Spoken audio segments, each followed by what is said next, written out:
What is going on, YouTubers? It's your boy Buzz, and I am back with another episode in my series, The Completionist Guide to the Hinterlands. We are questing today up on Tennant's Farm.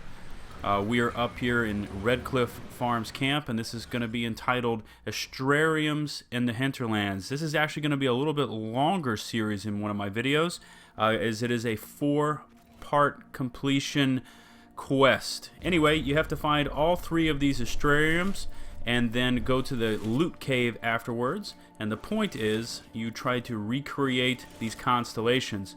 You cannot use the same line twice, so if you use my guide and how I'm completing this first one, it's going to be making a Viking sailing vessel, and when you're ready you just hit the X to finish. It's going to give you some text and some lore knowledge here about the constellations. There are 3 of them in total, and I'm going to be showing you where all 3 are located. So once again, this is on I guess a cliff, a hill, mountain, whatever you want to call it, up over Tennant's farm. You can see his farm down there to the bottom right. Very easy to jog your way up here, especially when you're out here doing Master of Horses quest. And here we are at number 2. Number 2 is located just above your initial camp. On the outskirts camp, this is where you first come into the Hinterlands. It's just right up the hill. Maybe I did them out of order. Maybe they assume that you're supposed to do this one first. But all you got to do is run up the hill, and you'll find Astrarium number 2. Surely it cannot offer a true reflection of what occurred. Are your own memories any different? The truth is never precise, regardless of where you are. I can only assume that this was meant to be number 1 because they give you more lore background about the Astrariums. Maybe I went a little bit out of order. It doesn't seem to affect anything. As long as you get all 3 of them done, you will have a chance to go into the loot cave and pull out I guess a rare item.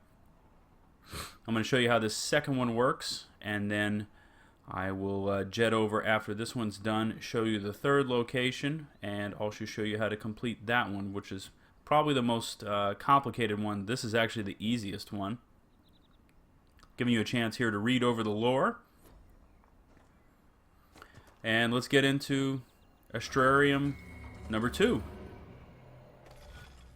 I mean, look how easy this one is. This one's going to form a sword or a dagger. Start on the left side. You'll see me go 1, 2, 3, then go up,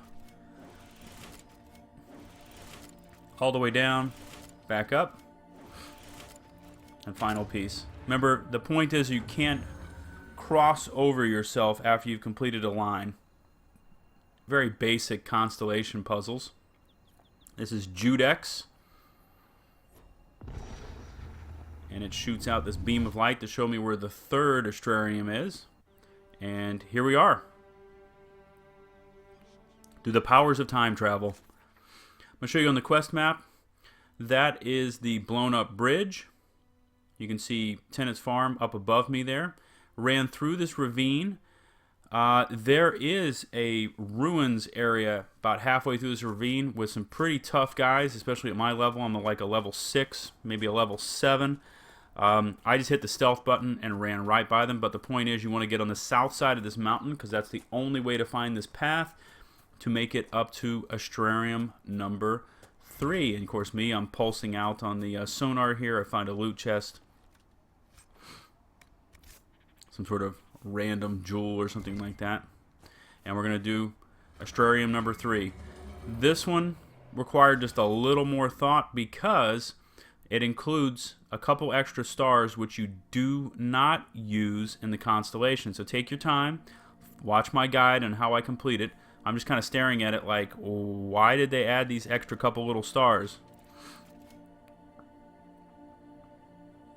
And what I do is once I start, I'll compare it to the star chart, which is at the bottom right. That's basically your model, the instructions for the model, just to make sure that I'm on track and I'm not, slightly off course and using the wrong one.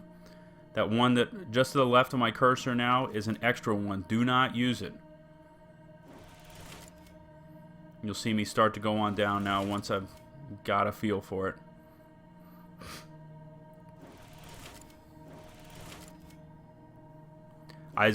was looking there and I wanted to confirm that they weren't trying to throw in an extra one at the bottom of the star chart for me. Little cursor fail there.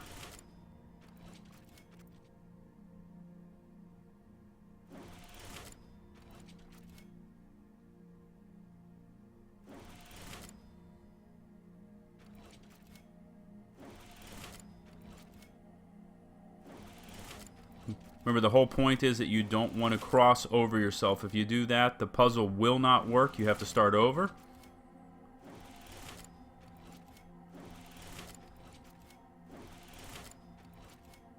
Final one. We make a dragon. This one's called Constellation Draconis. Give you a chance to read over the little lore text here.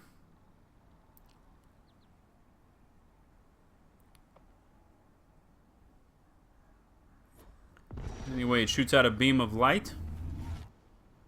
And the final part of this quest is you have to go explore this cave. Now, this cave is also where the apostate mages are hanging out in Westwood. And if you've got that, or Witchwood, excuse me, and if you have that quest in your book, you can actually knock 2 of them out at once. You're going to need Solas to break through the barrier here. And then you're going to run in here. Take your time once you come in here, because there's apostate mages, and there's a badass one that I'll show you that seems to be able to replenish everyone's life. That was him, and he has the ability to throw down runes all over the ground. He's got fire runes, frost runes, and he can instantly replenish anyone on his team's shield. Anyway, you run up into the cave. Up to the left, there's a special open door. You see me pulsing out. I'm going to grab all the extra little goodies in this loot cave, if my teammates will get out of the way. They love to crowd in on you. And just up here is the special or rare loot chest. Open it up. And I got a snake blade. I assume this is going to be specific to your character. I'm running a kind of an assassin, stealthy rogue who dual wields daggers. So I've got this special dagger that I'll show you. I'd like to see in the comment section below, if you've already done this quest, what was the weapon that you got. Obviously, I cannot equip mine right now because it requires my character to be a higher level, but pretty high stats on this snake blade, 177 DPS or damage per second. Can't wait to get that onto my rogue. And I'm going to run back out of the cave here, and then I'm going to hit the quest map for you so you can see exactly where I'm at. And hopefully you found this video informative.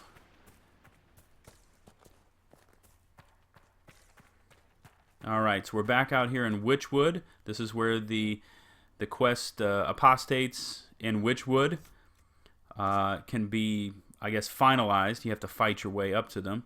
There's the Upper Lake Camp. You can see I had to go all the way across the plateau or bottoms area there. There's a lot of fighting going on.